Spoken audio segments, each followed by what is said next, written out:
nama saya Elda Pahmawati dari kelas 10 MIA 2. Di sini saya akan menjelaskan materi ekonomi, yaitu tentang badan usaha. Nah, pertama-tama kita mulai dari pengertian badan usaha. Badan usaha adalah kesatuan yuridis dan ekonomis yang menggunakan modal dan tenaga kerja untuk mencari keuntungan.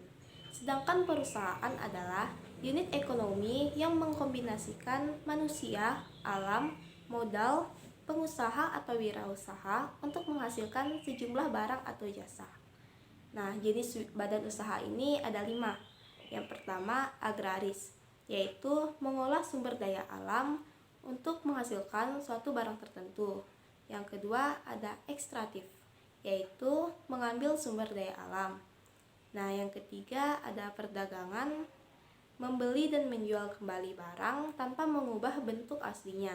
Sedangkan yang keempat yaitu industri, mengolah bahan baku dan bahan penolong menjadi barang setengah jadi atau barang siap pakai. Sedangkan yang terakhir yaitu jasa, memberikan pelayanan, kemudahan, dan memenuhi kebutuhan. Nah, ada jenis badan usaha berdasarkan kepemilikan modal, yaitu badan usaha milik swasta. Seluruh modal dimiliki oleh pihak swasta. Yang kedua, badan usaha milik negara, yaitu kepemilikan modal berasal dari kekayaan negara yang dipisahkan. Yang ketiga, badan usaha koperasi, yaitu kepemilikan modal berasal dari anggota-anggotanya atau simpanan pokok dan simpanan wajib. Nah, bentuk badan usaha. Bentuk badan usaha ini terdiri dari 7. Yang pertama, perusahaan perseorangan. Yang kedua, persekutuan firma. Yang ketiga, persekutuan komanditer. Yang keempat, perseorangan terbatas. Yang kelima, koperasi. Yang keenam, perusahaan negara. Dan yang terakhir, perusahaan daerah. Nah, perusahaan perseorangan adalah pemilik perusahaan adalah perseorangan yang melakukan pekerjaan untuk mendapatkan laba.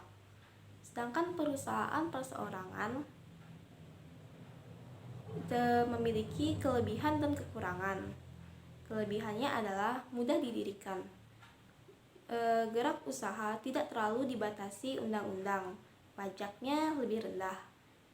Nah, terus ongkos operasinya lebih murah, ke seluruh keuntungan untuk pemilik. Nah, yang ketiga, kekuasaan manajemen mutlak oleh pemilik. Rahasia perusahaan terjamin.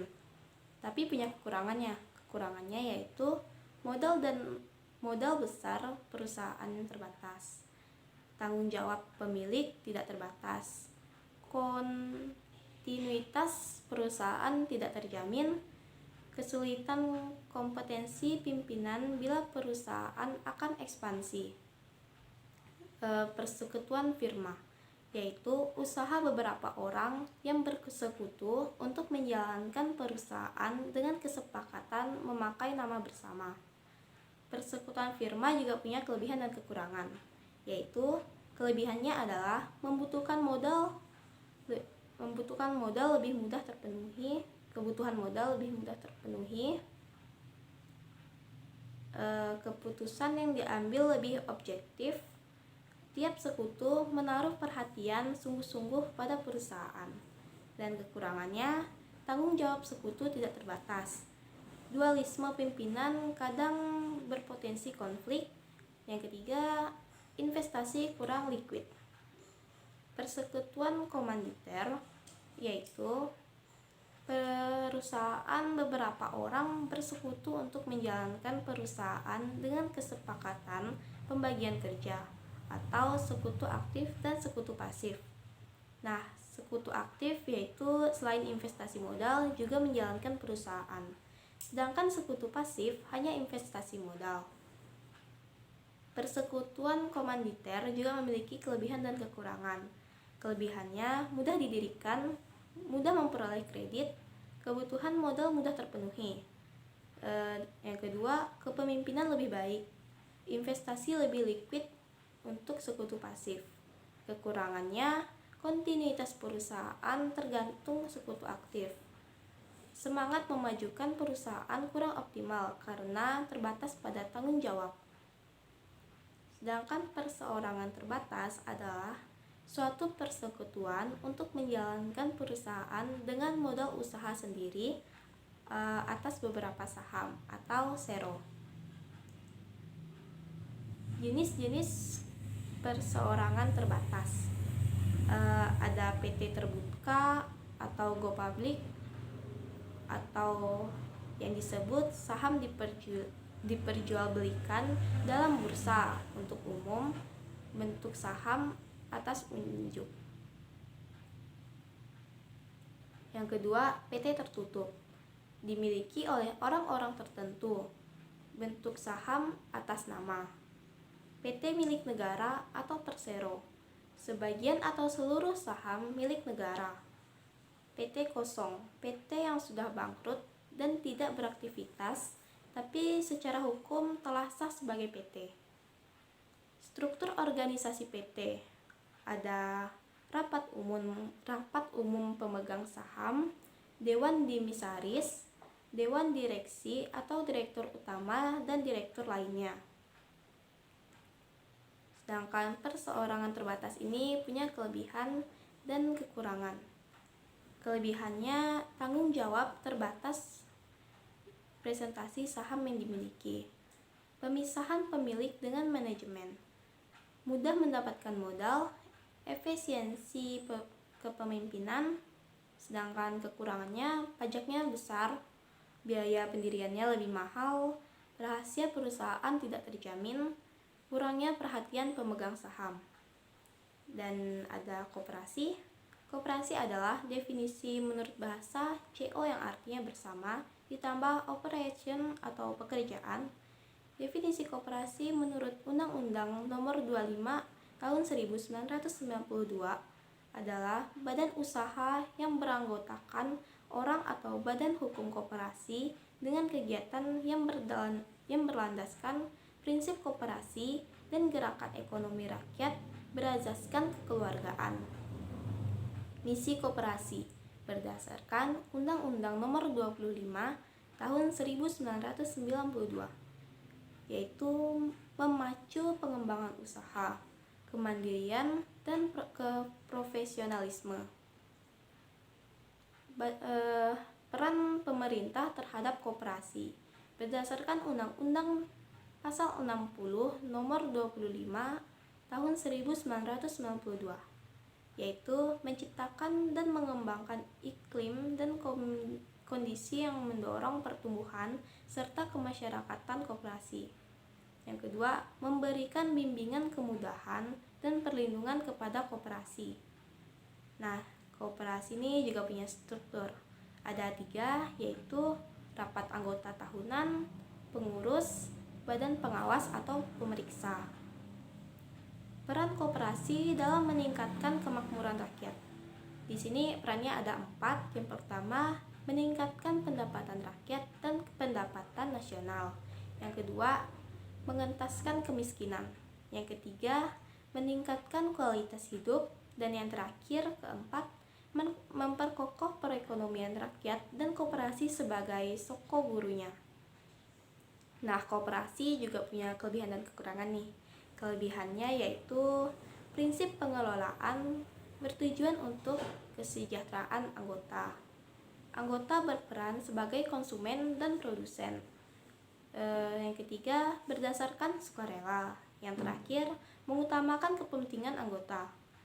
Sedangkan kekurangannya adalah keterbatasan modal. Yang kedua, daya saingnya lemah, rendahnya kesadaran berkooperasi, dan yang keempat, kurangnya kompetensi profesional dalam pengelolaannya. Selanjutnya, perusahaan negara atau BUMN adalah badan usaha dengan kepemilikan modal yang berasal dari kekayaan negara yang dipisahkan. Kekayaan negara yang dipisahkan yaitu APBN yang diperuntukkan sebagai modal forum, modal perum, dan persero. Yang kedua, kapitalisasi cadangan, dan sumber-sumber lainnya. Perusahaan negara Perum adalah modal sepenuhnya dimiliki negara, tidak dalam bentuk saham, dan dimasukkan untuk kemanfaatan umum atau penyediaan koperasi berkualitas sekaligus mencari laba. Struktur organisasi Perum adalah menteri, direksi, dan dewan pengawas. Selanjutnya Persero. Seluruh atau minimal 51% modal dalam bentuk saham dimiliki oleh negara. Struktur organisasi Persero yaitu RUPS, direksi, dan komisaris. BUPN nih punya kelebihan dan kekurangan. Kelebihannya, seluruh laba menjadi hak negara. Menyediakan jasa-jasa bagi masyarakat merupakan sarana untuk melaksanakan pembangunan. Sedangkan kekurangannya, pengelolaan sangat tergantung keuangan negara. Pengembangan BUPN-nya dapat terhambat oleh birokrasi. Yang terakhir, pengelolaannya secara ekonomi sulit dipertanggungjawabkan. Terus ada perusahaan daerah. Yang terakhir, badan usaha milik daerah atau yang biasa disingkat BUMD. Didirikan berdasarkan peraturan daerah. Adapun modalnya baik seluruh maupun sebagian merupakan kekayaan daerah yang dipisahkan. Nah, fungsi badan usaha. Fungsi komersial yaitu memperoleh laba dan kesinambungan usaha yang dicapai dengan penyediaan barang dan jasa. Selanjutnya, saya akan menjelaskan tentang fungsi manajemen. Fungsi manajemen ini terdiri dari 4, yaitu planning, organizing, directing, dan controlling. Nah, yang pertama, planning. Planning adalah fungsi perencanaan. Sederhananya, apa yang ingin dicapai dan bagaimana cara mencapainya. Yang kedua, organizing, yaitu proses mengatur tugas, wewenang, dan tanggung jawab setiap individu dalam manajemen. Yang ketiga, directing, yaitu fungsi manajemen yang berhubungan dengan usaha memberikan bimbingan, saran, dan perintah-perintah. Yang terakhir, controlling, yang biasa disebut sebagai pengendalian. Fungsi ini mengadakan penilaian, bila perlu mengadakan koreksi sehingga apa yang dilakukan bawahan dapat diarahkan ke jalan yang benar dengan tujuan yang telah digariskan semula. Sedangkan fungsi operasinya ada personalia, pembelanjaan, produksi, dan pemasaran. Fungsi sosialnya yaitu penyediaan lapangan kerja, perbaikan kualitas hidup, fungsi ekonomi nasional.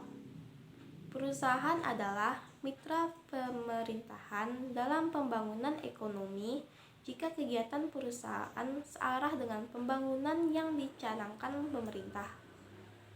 Dan perusahaan juga membantu pemerintah dengan membayar pajak perusahaan.